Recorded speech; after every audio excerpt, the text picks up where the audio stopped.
Welcome back, MTG Joe here. Today, we're doing another installment of the weekly meta breakdown where we look at the top performing decks on the MTG Arena ladder. This particular video is for the Explorer Best of 1 format. We'll cover all the other formats, Best of 1, Best of 3, as much as we can for the week in terms of data availability in the video description or in the playlist, so you can always check that out. Best thing to do, as always, is to subscribe to the channel, free to do. Lets you know whenever we come out with a new one of these videos. So if you always want to keep up with what's the hottest new deck, what's the best thing to kind of go and take to the ladder, just a repository of new deck ideas. We try to cover that every week on the channel. And we get the data from UntappedGG, what you see on the screen. Companion tool that runs alongside your Arena client on PC and Mac. Tracks your win rates, loss rates, a whole bunch of in-game overlay stuff. Really good, useful tool. Link is in the video description down below if you want to get started today on a whole bunch of it for free. So we are looking December 26th through to January 2nd, Diamond to Mythic Rank, 17,000 games.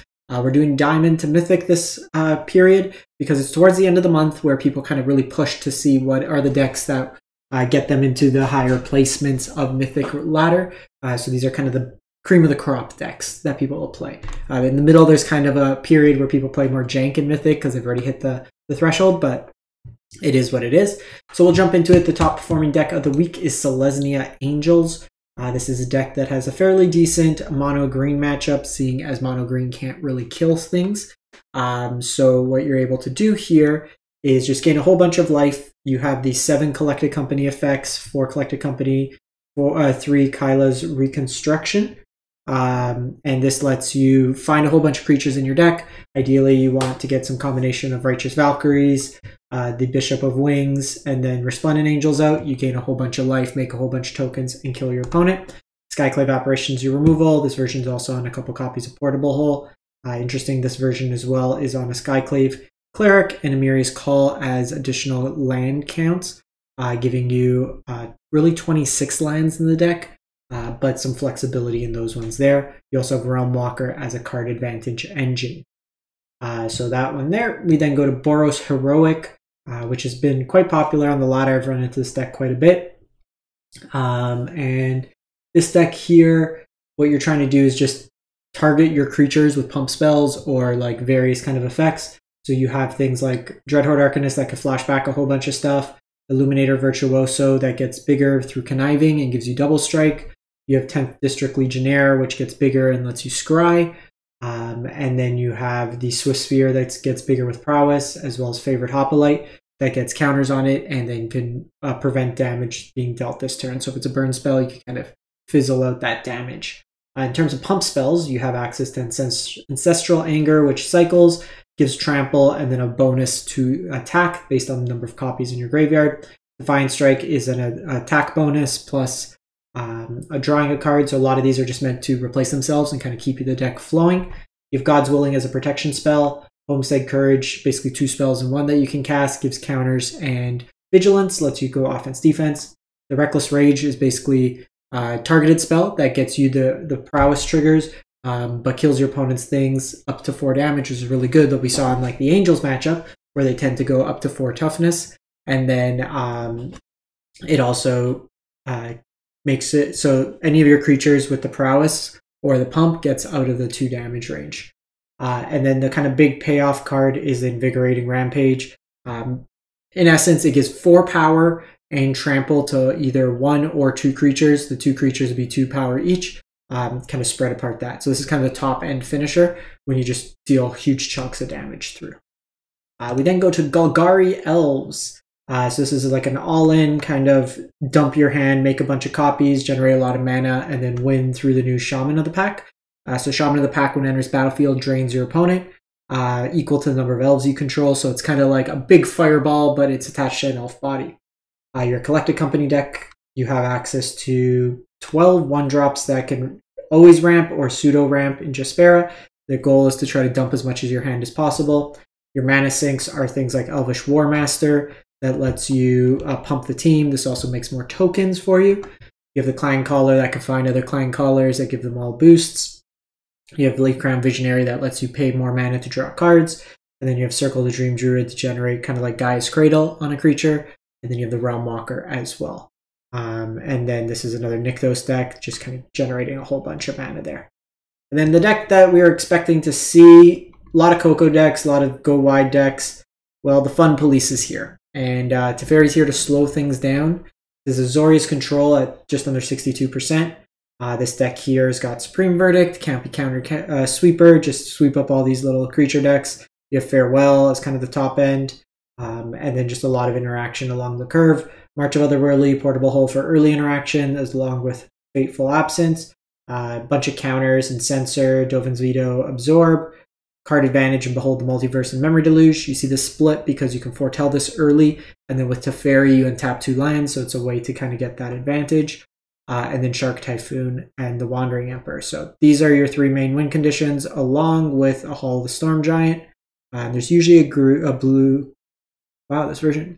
So most of these versions, you'll actually see a white castle as well, Castle Ardenvale. I would suggest playing one of those, because while the Hall of the Storm Giants is usually your win condition, the castle is a really good way to stabilize and also helps a lot in the mirror. Whoever kind of has the castle gets to go nuts a little, because it gives you pressure and stuff like that. This is also a Kahira Companion deck, because you play none of Elementals, Nightmares, Dinosaurs, or Beasts, so it works in that deck there. We then go to Abzan Greasefang at 61% win rate. So this was a deck with the Explorer Anthology that got access to Satyr Wayfinder, which was missing from the Pioneer version. So Wayfinder is another mill into your graveyard, put land into hand style effect. But notably, unlike some of the other mill effects, this one could be brought back with Can't Stay Awake. The core of the deck is put any of these vehicles into your graveyard, ideally Parhelion. On turn 2, turn 3, you cast Greasefang, reanimate the vehicle, and then get to attack in with it and get all the bonus. So either copies of Chariot, tokens, blow things up with Sky Sovereign, or basically win the game, dealing 13 damage in the air with 2 4/4 Angels coming back. So this is kind of the de facto Greasefang check. Can you beat a Greasefang or out life gain them or erase them kind of thing. We then go to Mono Red Burn, and this was a list that showed up last week, and it's a very interesting build. So it's not your traditional like Embercleave style red deck. It's no Eidolon. It's kind of a hybrid of the Prowess deck with just a bunch of burn spells. So Dreadhorde Arcanist can cast any of this stuff here. You have Soulscar Mage and Monastery Swiftspear that both get bigger with Prowess. And then you just have a whole bunch of cheap things. So like Ancestral Angers, which we saw. Kumano puts counters on things, draws you... exiles when it's a flipped creature, deals a ping damage, Play with Fire, Reckless Rage, Spikefield Hazard, Bone Crusher Giant, light up the stage for card advantage. The comment I made last week was I don't like Wizard's Lightning in this list. You only have access to 8 wizards, and more often than not, you're not going to be able to cast it. I think just playing Lightning Strike is a cleaner answer here. They both deal 3. It's also easier to flash back. So with Anger or a Kumano counter on Dreadhorde, you can flashback Lightning Strike right away. It's a lot harder in this particular build. Unlike the historic build of Wizards, where you have Reckless Rage, you have a whole bunch of pulp effects, Balmor, stuff like that. It's harder to get this to 3 power in this format. We then go to Mono White Humans. So this is like the Mono White Pioneer version of the deck. And this we've got the addition of Brave the Elements, which gives all your white creatures protection from a color. So against all these monocolor decks, Mono Green, the Elves, this Mono Red deck's basically unblockable for your whole team or protection for your whole team. So it's a good way to kind of just sweep in and deal a whole bunch of damage. This is a human tribal deck, so you have access to things like Thalia's Lieutenant that gets put counters on all your humans. You have the Extraction Specialist, which can rebuy some of these enter the battlefield effects, or things like Luminarch Aspirant.